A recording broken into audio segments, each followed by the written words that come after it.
driving the Lexus UX for a day, it's easy to see the effort that Lexus is putting into their vehicles in 2020. Now, it's nothing super innovative. I'm sure other luxury makers are doing just as much effort, if not more.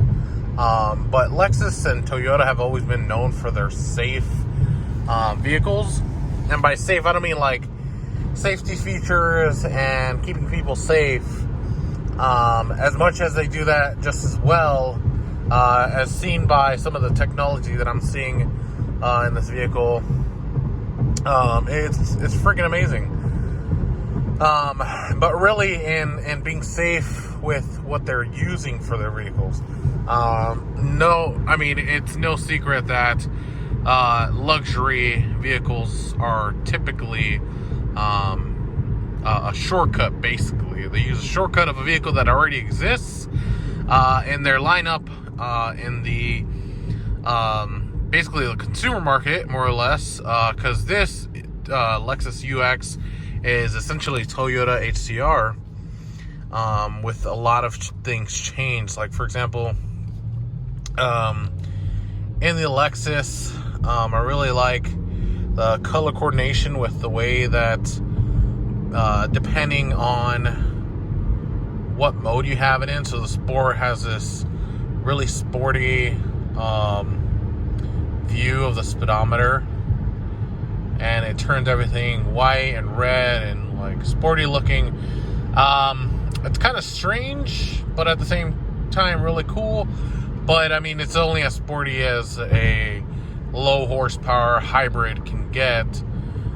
Realistically, this is about economy, and sport mode will primarily be used for merging and getting out of your own way, more or less. But it's still a really nice feature. This vehicle is way loaded compared to like when before, when you used to get a luxury vehicle base model. You were basically getting a bare bones vehicle, really super nice still, but you still got like really abysmal features. So they really outdid themselves with this vehicle. This one has, pretty standard dual zone features. You have your heated seats, heating steering wheel, cooled seats, pretty standard again for a luxury vehicle nowadays. Not all luxury vehicles have it, but pulling back to the center console, especially, the dash, when you're driving. So you have this really nice, easy to read layout, which in my experience, a lot of the people that buy a Lexus are older people, but they've kind of started shooting for the younger markets, which I think they're doing quite well, given their success over the years. But you have that, and then you have these weird knobs at the top. You have normal, you have sport, you have eco, and basically normal and eco is more or less more of the same. But really, you get a reduced acceleration. Basically, everything's more toned down in eco mode, which is nice, I guess. If you're driving in the city, if you're driving in heavy traffic, that's wonderful. But it can get kind of dangerous. This reminiscent of my Prius. I have only driven this vehicle for a day, but knowing what you should be driving at most of the time is normal. Eco is typically reserved for when you are, say, bumper to bumper traffic. You're not having to accelerate very fast at all. So, it's nice. It has its moments. You get used to using it properly, and that changes. So, in heavy traffic, eco. Otherwise, you want to stay out of it. Sport mode is really good for, again, as I stated earlier, getting out of your way. Normal mode's for, normal daily use. You won't really have to get out of that. So in some ways, it's kind of silly because especially this vehicle. It has no power, but it looks quite amazing from the outside. You know, it's not, you're not trading off a lot for getting a luxury, quote unquote, economy vehicle. So you have pretty standard, weird layout here. So you have the crosshair, more or less. It tells you where the touchpad is. You have really amazingly strange, but you know, in using it, it doesn't really bother me. You have radio controls right below it, and then other driving controls below that. So I guess the idea behind it is that you're supposed to keep your hands away from the dash, not reaching out, not really distracting you, and then eventually you get muscle memory for where you're from where your hands are typically resting on the armrest, I suppose. And they do that in the Lexus IS350. They've been doing that virtually in a lot of their vehicles. And you love it or hate it, but ultimately, I'd say traditional is going to be better for me. But I wouldn't like dismiss it if I wanted to buy a Lexus IS350. I'd be perfectly happy with the way it's set up and buying it. You know, and if anything, it makes it separate from the rest, because all the luxury vehicles are doing it separately, or differently rather, not separately. Like this is I mean, again, I'm overplaying it here because it's a pretty weird feature, but or standard feature, not weird. I don't know where I got that, but like it knows when to slow down. I forgot what it's called. More or less, the radar's telling the vehicle when to accelerate, when to slow down, when to speed up, when to keep its distance, which is really, really amazing for anybody that's driven in heavy traffic and has dealt with that. So it's a wonderful car, wonderful feature, and I would love this as a daily. Now there's some cutbacks. So the design, again, it's not for everybody. If you've seen the Toyota HCR, which is a more common vehicle,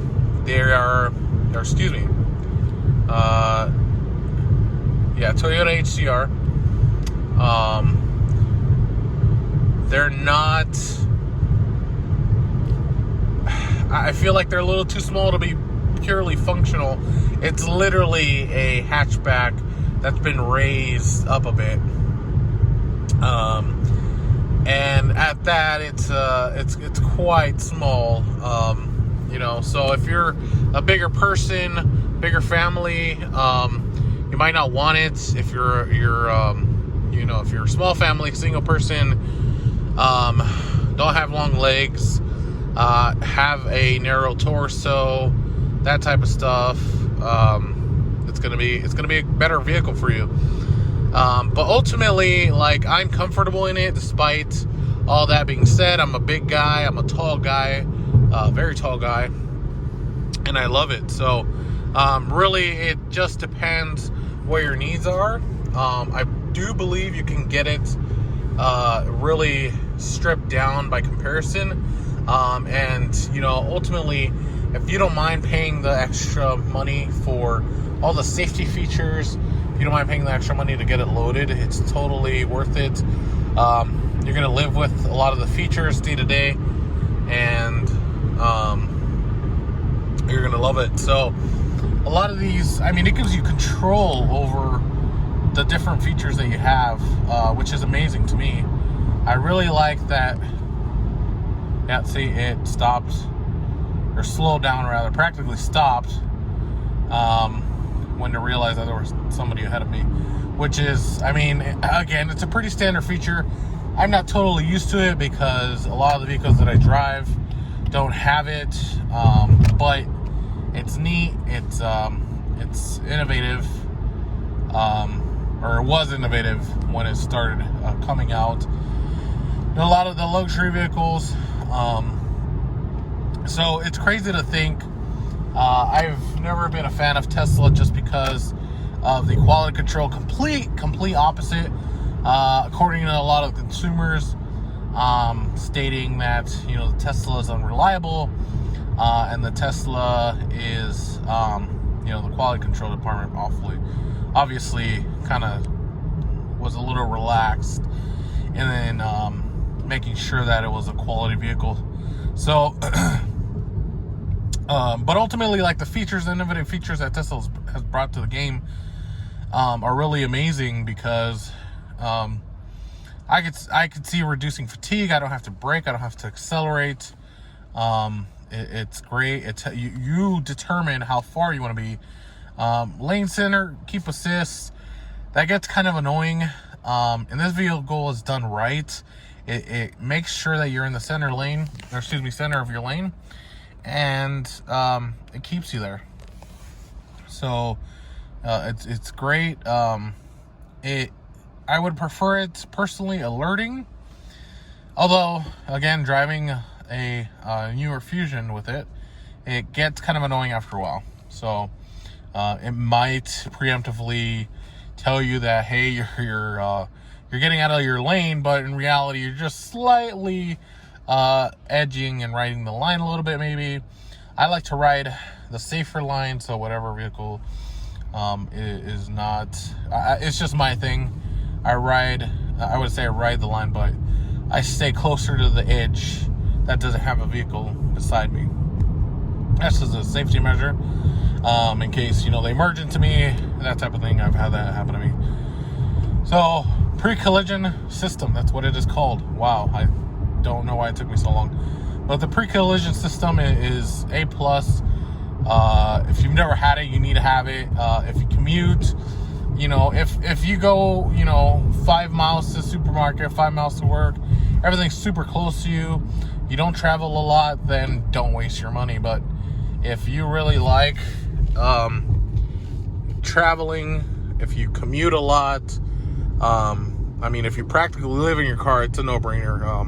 I would strongly suggest that you do get that pre-collision safety system. I'm sure it's a package. I have to look into that a bit, but so far this has been an amazing vehicle. I'm hoping when I take my Lexus back, once I have the parts, that they will have a different vehicle, so I'll be able to test that and see what changes were made for probably more expensive luxury vehicles, I should say.